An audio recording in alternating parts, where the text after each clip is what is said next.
Welcome to Scary Bedtime Stories.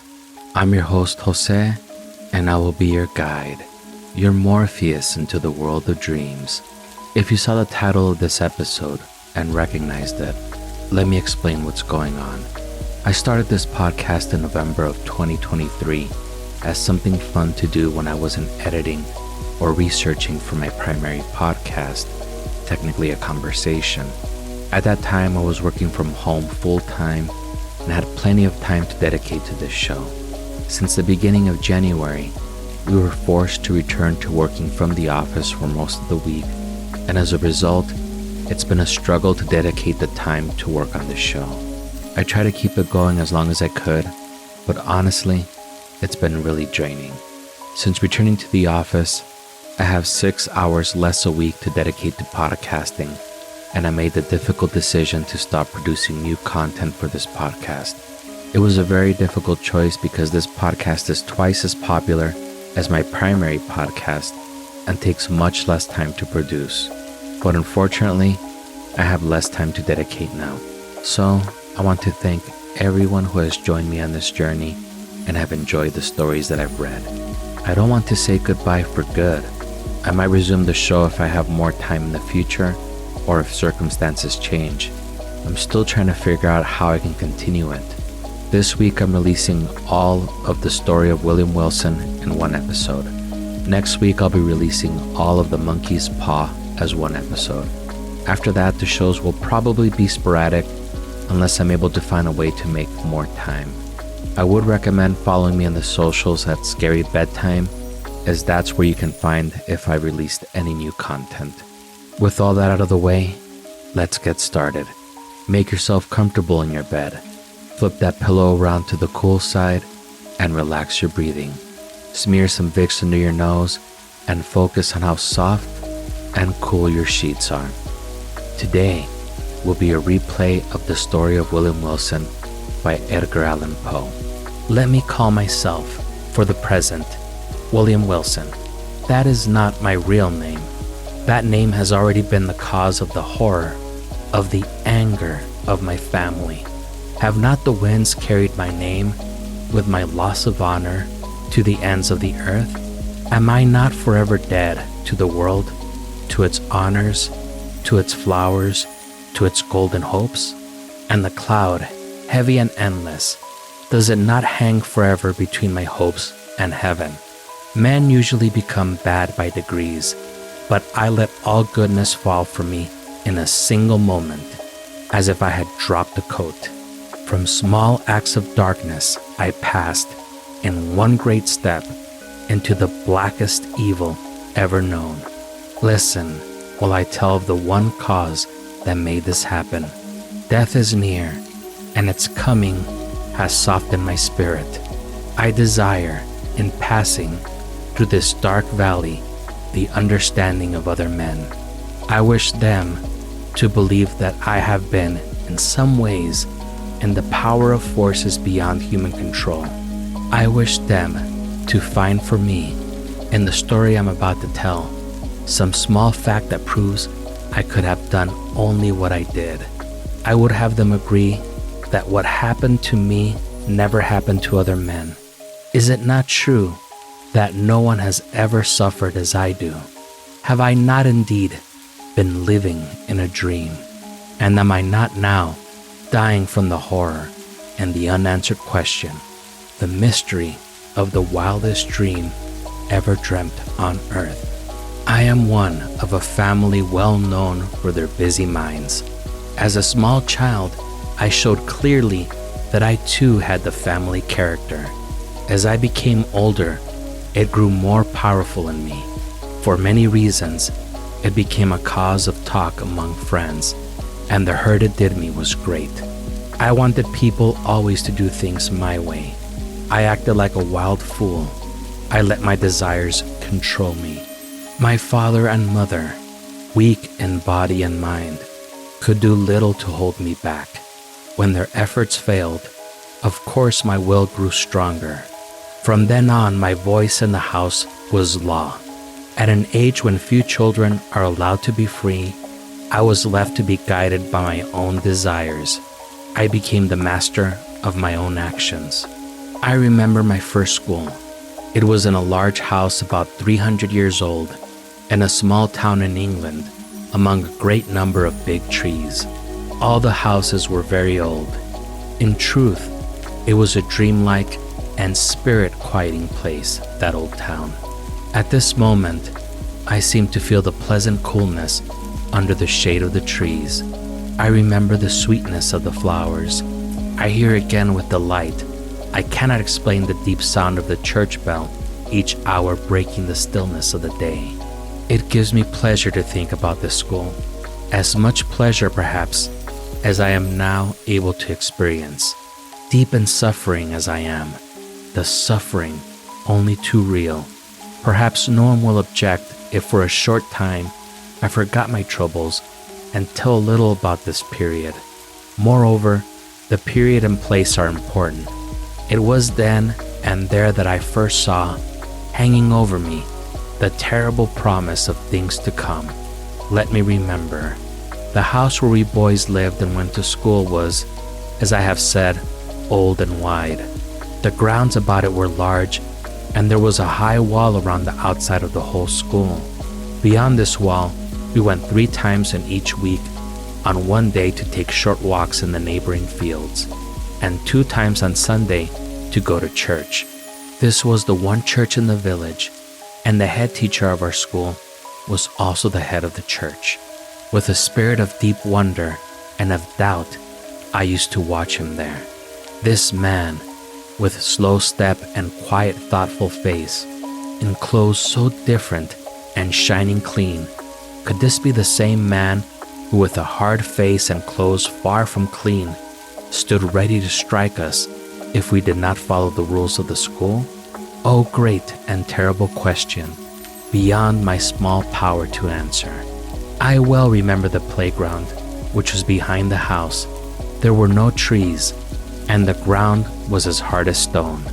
In front of the house there was a small garden, but we stepped into this garden only at a very special time, such as when we first arrived at school, or when we left it for the last time, or perhaps when father or mother or a friend came to take us away for a few days. But the house, what a delightful old building. It was to me truly a palace. There was really no end to it. I was not always able to say certainly which of its 2 floors I happened to be on.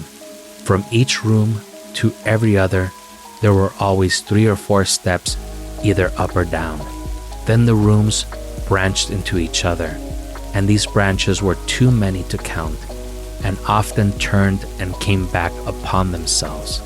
Our idea about the whole great house were not very different from the thoughts we had about time without end. During the 5 years I was there, I could never have told anyone how to find the little room where I and some 18 or 20 other boys slept. The schoolroom was the largest room in the house, and I couldn't help thinking it was the largest in the world. It was long and low, with pointed windows and heavy wood overhead. In a far corner was the office of our head teacher, Mr. Bransby.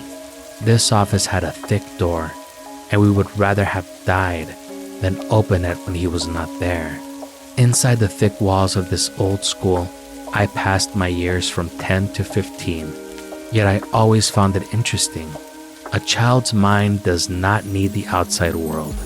In the quiet school, I found more bright pleasures than I found later as a young man in riches, or as an older man in wrongdoings.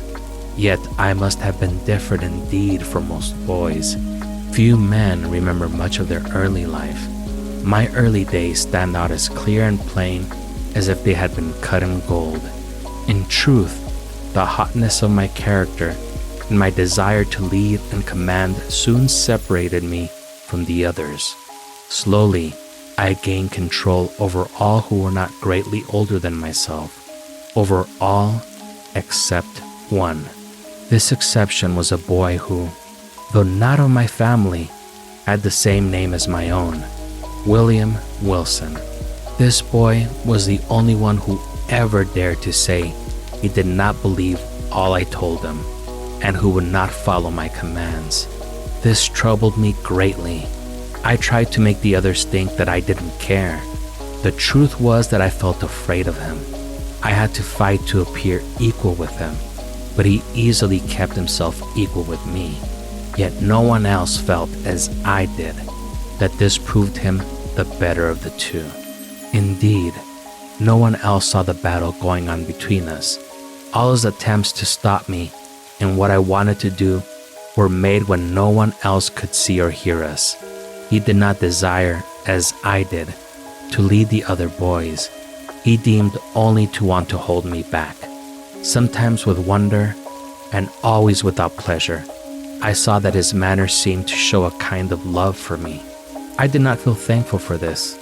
I thought it meant only that he thought himself to be very fine indeed, better than me. Perhaps it was this love he showed for me, added to the fact that we had the same name, and also that we entered the school on the same day, which made people say that we were brothers. Wilson did not belong to my family, even very distantly, but if we had been brothers, we would have been near to each other indeed, for I learned that we were both born on the 19th of January, 1809. This seemed a strange and wonderful thing. In case you don't remember, Edgar Allan Poe gives a nice little recap. In the first part of my story, I spoke about my life at my first school and about the other boys over whom I gained firm control. But there was one boy who would not follow my commands, who would not do what I told him to, as the other boys did. His name was the same as mine, William Wilson. Although he did not belong to my family in any way, he seemed to feel some love for me and had entered the school the same day as I had. Many of the boys thought we were brothers. I soon discovered that we had been born on the same day, January 19th, 1809. Wilson continued his attempts to command me, while I continued my attempts to rule him. The strange thing is that although I did not like him, I could not hate him. We had a battle nearly every day, it is true. In public, it would seem that I had been proved the stronger, but he seemed somehow able to make me feel that this was not true, and that he himself was stronger. Nevertheless, we continued to talk to each other in a more or less friendly way. On a number of subjects we agreed very well. I sometimes thought that if we had met at another time and place, we might have become friends. It is not easy to explain my real feelings toward him. There was no love, and there was no fear. Yet I saw something to honor in him, and I wanted to learn more about him. Anyone experienced in human nature will not need to be told that Wilson and I were always together. This strange appearance of friendship, although we were not friends, caused no doubt the strangeness of the battle between us. I tried to make the others laugh at him. I tried to give him pain while seeming to play a light-hearted game. My attempts were not always successful, even though my plans were well made. There was much about his character that simply could not be laughed at. I could find, indeed, but one weakness. Perhaps he had been born with it, or perhaps it had come from some illness. No one but me would have made any use of it against him. He was able to speak only in a very, very soft, low voice. This weakness I never failed to use in any way that was in my power. Wilson could fight back, and he did. There was one way he had of troubling me beyond measure. I had never liked my name. Too many other people had the same name. I would rather have had a name that was not so often heard. The words sickened me. When on the day I arrived at school, a second William Wilson came also, I felt angry with him for having the name. I knew I would have to hear the name each day a double number of times. The other William Wilson would always be near. The other boys often thought that my action and my belongings were his, and his were mine. My anger grew stronger with every happening that showed that William Wilson and I were alike, in body or in mind. I had not then discovered the surprising fact that we were of the same age, but I saw that we were of the same height, and I saw that in form and in face, we were also much the same. Nothing could trouble me more deeply, although I carefully tried to keep everyone from seeing it, than to hear anyone say anything about the likeness between us of mind, or of body, or of anything else. But in truth, I had no reason to believe that this likeness was ever noticed by our schoolfellows. He saw it, and as clearly as I that I knew well. He discovered that in this likeness, he could always find a way of troubling me.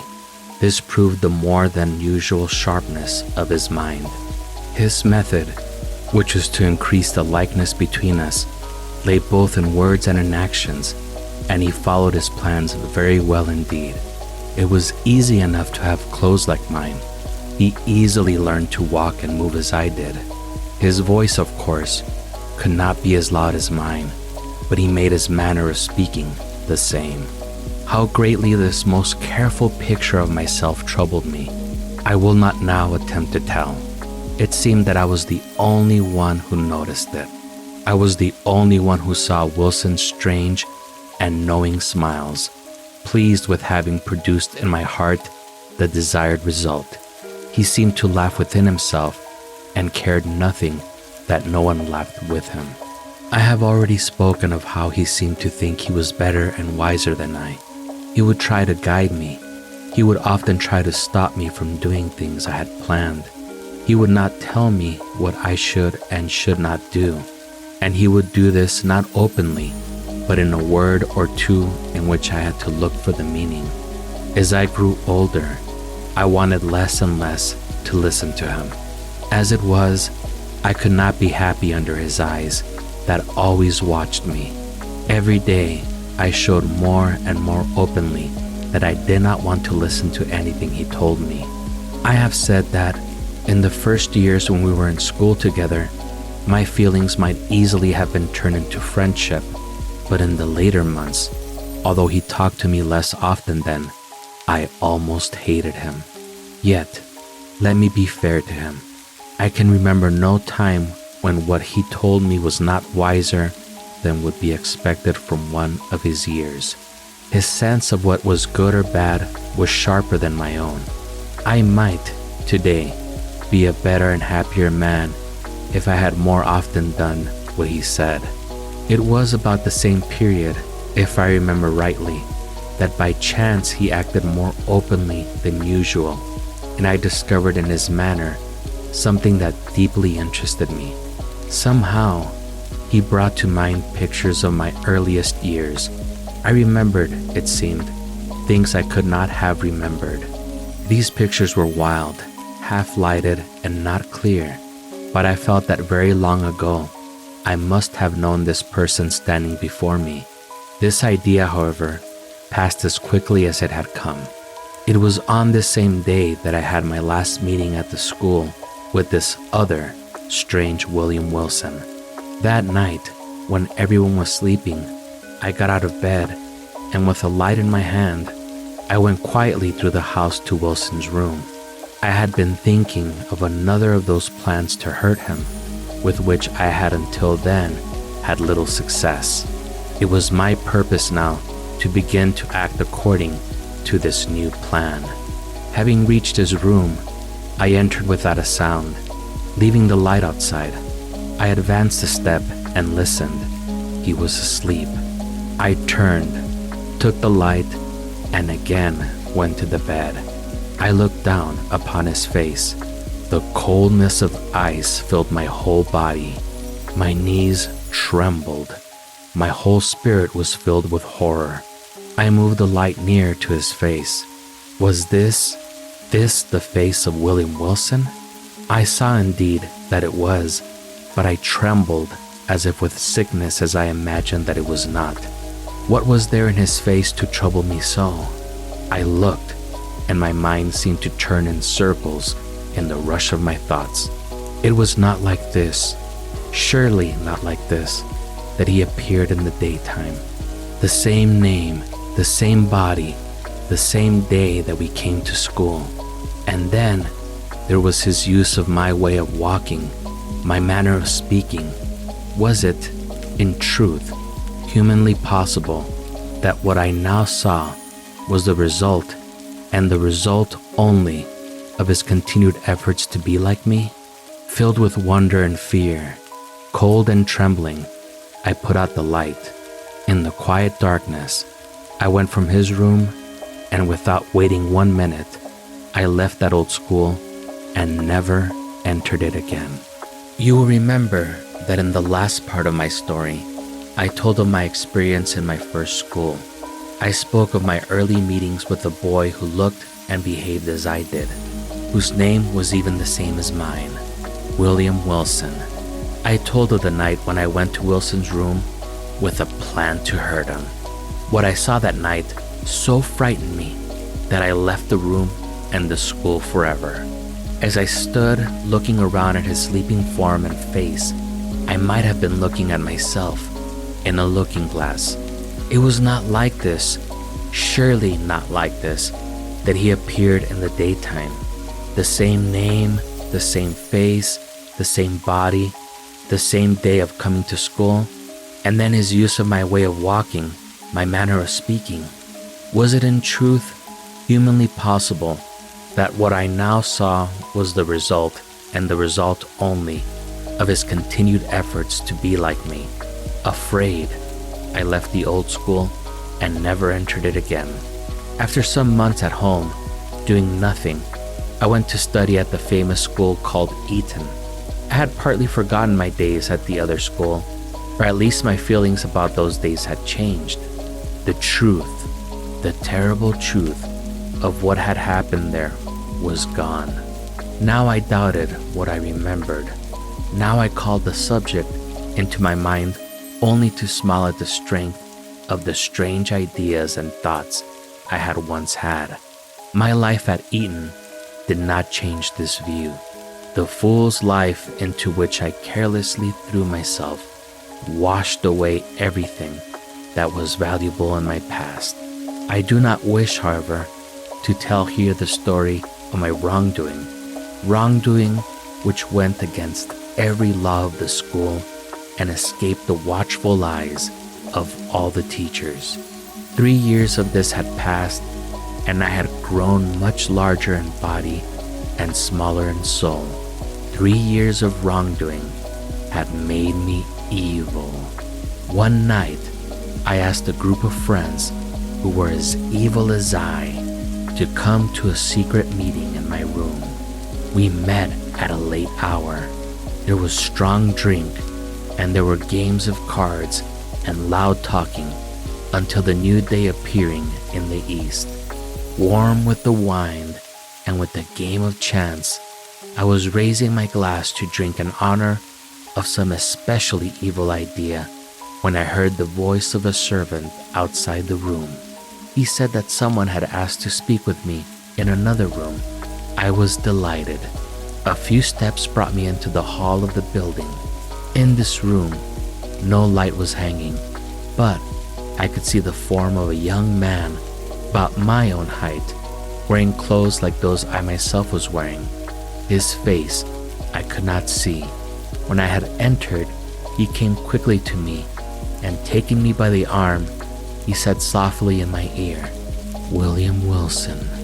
There was something in the manner of the stranger and in the trembling of his uplifted finger which made my eyes open wide. But it was not this which had so strongly touched my mind and heart. It was the sound of those two simple, well-known words, William Wilson, which reached into my soul. Before I could think again and speak, he was gone. For some weeks, I thought about this happening. Who and what was this Wilson? Where did he come from? And what were his purposes? I learned that for family reasons, he had suddenly left the other school on the afternoon of the day I myself had left it. But in a short time, I stopped thinking about the subject. I gave all my thought to plans for study at Oxford University. There, I soon went. My father and mother sent me enough money to live like the sons of the richest families in England. Now, my nature showed itself with double force. I threw aside all honor. Among those who spent too much money, I spent more, and I added new forms of wrongdoing to the older ones already well known at the university, and I fell still lower. Although it might not be easily believed, it is a fact that I forgot my position as a gentleman. I learned and used all the evil ways of those men who live by playing cards. Like such skilled gamblers, I played to make money. My friends trusted me, however. To them, I was the laughing but honorable William Wilson, who freely gave gifts to anyone and everyone who was young and who had some strange ideas, but who never did anything really bad. For 2 years, I was successful in this way. Then, a young man came to the university, a young man named Glendinning, who, people said, had quickly and easily become very rich. I soon found him of weak mind. This, of course, made it easy for me to get his money by playing cards. I played him often. At first, with the gambler's usual skill, I let him take money from me. Then, my plans were ready. I met him one night in the room of another friend, Mr. Preston. A group of 8 or 10 persons were there. By my careful planning, I made it seem that it was chance that started us playing cards. In fact, it was Glendinning himself who first spoke of a card game. We sat and played far into the night, and at last, the others stopped playing. Glendinning and I played by ourselves, while the others watched. The game was the one I liked best, a game called Écarté.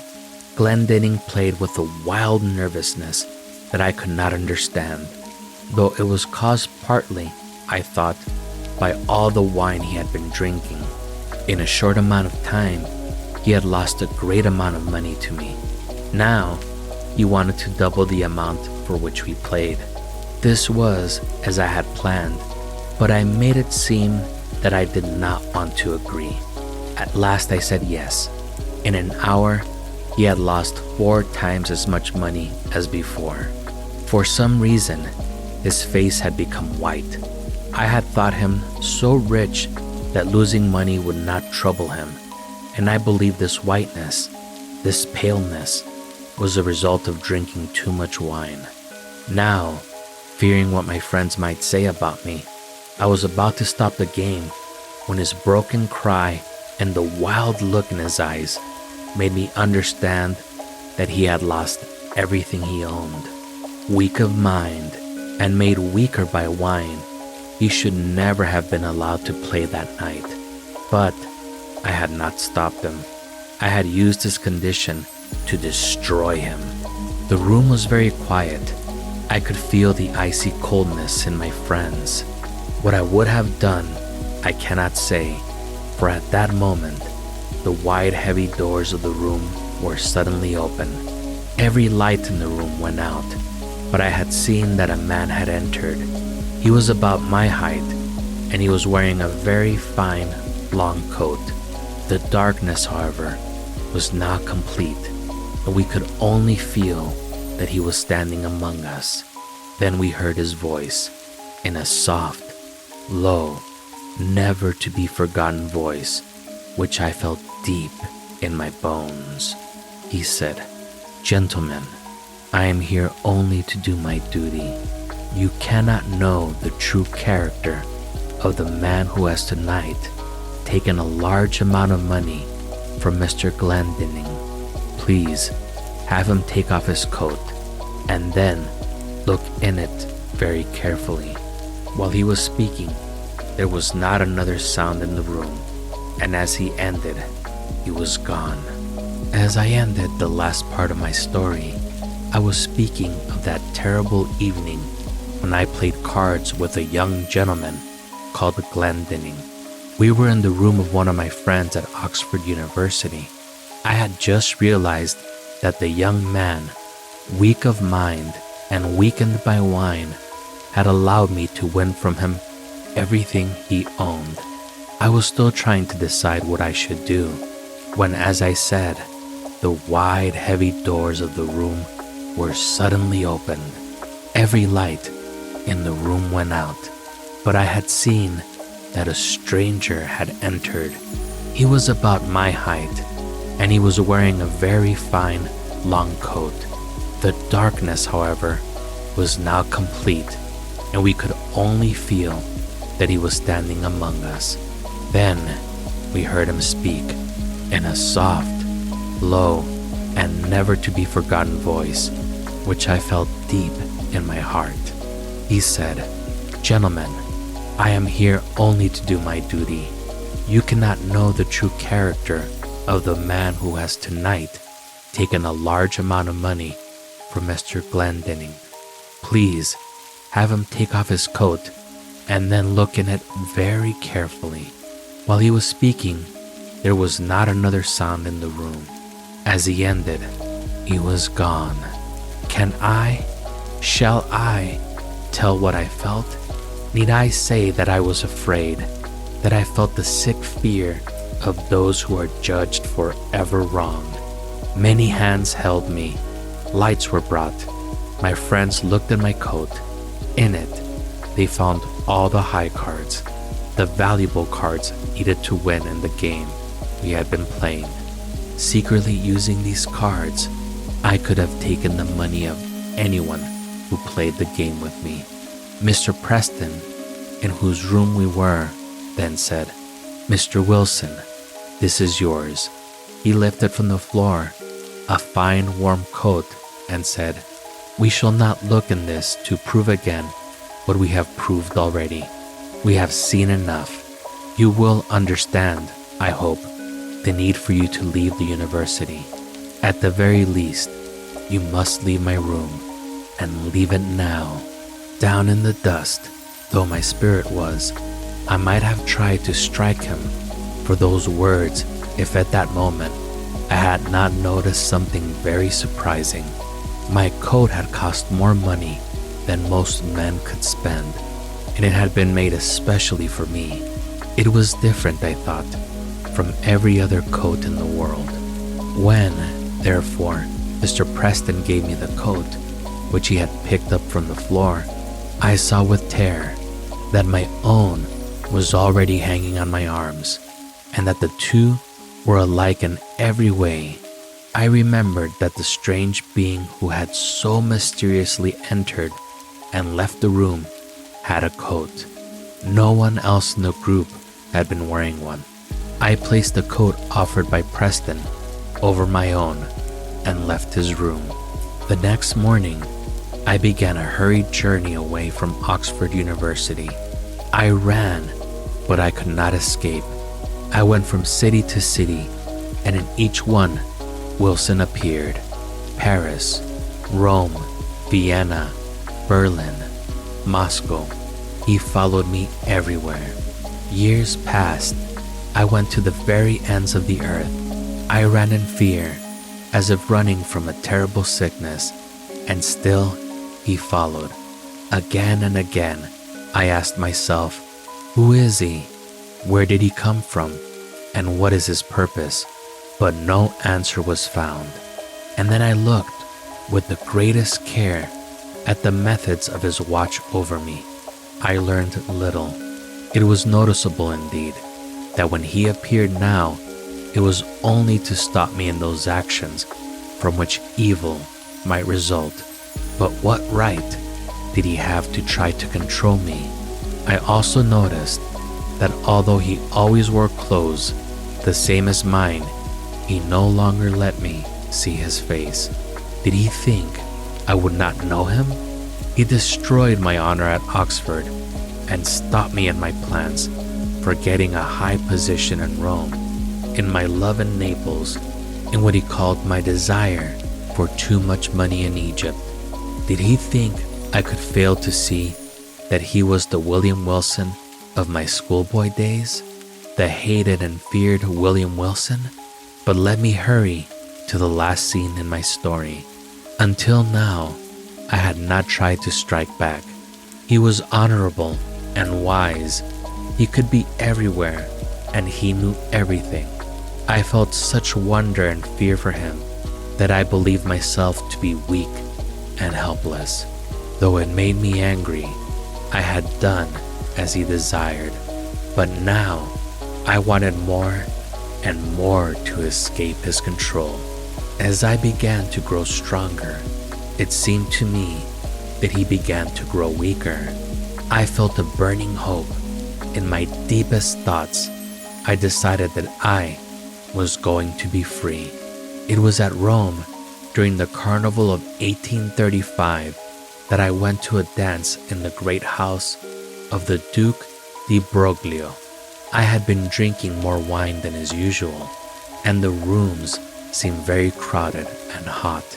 I became angry as I pushed through the people. I was looking, let me not say why, I was looking for the young, the laughing, the beautiful wife of old Di Broglio. Suddenly, I saw her, but as I was trying to get through the crowd to join her, I felt a hand placed upon my shoulder and that ever-remembered quiet voice within my ear. In a wild anger, I took him in a strong hold. Wilson was dressed, as I had expected, like myself, in a rich coat of blue. Around his body was a band of red cloth from which he hung a long sharp sword. A mask of black cloth completely covered his face. "You again," I cried, my anger growing hotter with each word. "Always you again. You shall not hunt me like this until I die. Come with me now, or I will kill you where you stand." I pulled him after me into a small room nearby. I threw him against the wall and closed the door. I commanded him to take his sword in his hand. After a moment, he took it and stood waiting, ready to fight. The fight was short indeed. I was wild with hate and anger. In my arms, I felt the strength of 1,000 men. In a few moments, I had forced him back against the wall, and he was in my power. Quickly, wildly, I put my sword's point again and again into his heart. At that moment, I heard that someone was trying to open the door. I hurried to close it firmly and then turned back to my dying enemy. But what human words can tell the surprise, the horror which filled me at the scene I then saw. The moment in which I had turned to close the door had been long enough, it seemed, for a great change to come at the far end of the room. A large mirror, a looking glass, or so it seemed to me, now stood where it had not been before. As I walked towards it in terror, I saw my own form, all spotted with blood, its face white, advancing to meet me with a weak and uncertain step. So it appeared, I say, but was not. It was my enemy. It was Wilson, who then stood before me in the plains of death. His mask and coat lay upon the floor. In his dress and in his face there was nothing which was not my own. It was Wilson, but now it was my own voice I heard as he said, "I have lost. If from now on you are also dead, dead to the world, dead to heaven, dead to hope. In me you lived, and in my death see by this face, which is your own, how wholly, how completely you have killed yourself." This concludes the story of William Wilson by Edgar Allan Poe. There will be one more rerun episode next week while I try to figure things out. Have a good night.